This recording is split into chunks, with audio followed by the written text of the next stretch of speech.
Head back to the voicemail of Truth and Reason.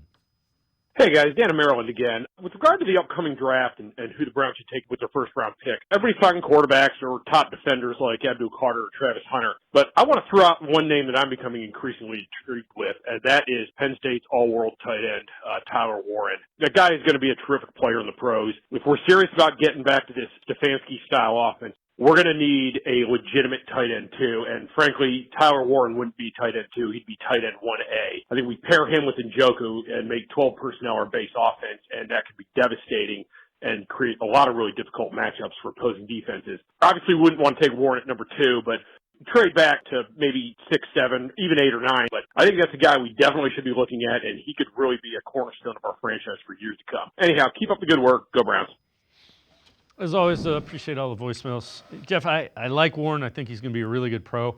Man, I don't know about taking. There are so you need there are so many needs. I don't know that you can address tight end that early. But again, I like Warren. I think he's going to be a really good pro. Yeah, I mean, the justification would be, what are you going to get out of him in year 1? In year 2, and if you already have, David Njoku established as your tight end 1, dipping into this tight end class is not something that, I'm disagreeing with.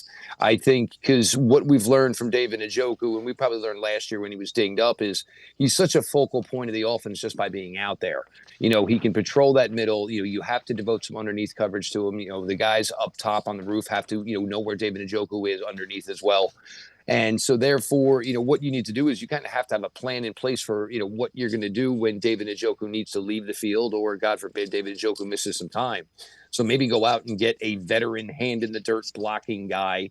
And then maybe somewhere in, early round 3, there are athletic tight ends that can kind of replicate some of what David Njoku does. And, that way you're, basically, hopefully taking something that is a strength for this team and continuing to keep it a strength. It's a great tight end class.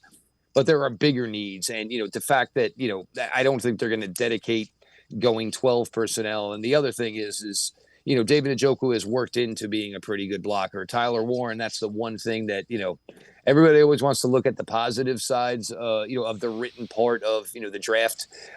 Very few go to the negative part of the scouting reports. And look, Tyler Warren, be a solid blocker in the NFL.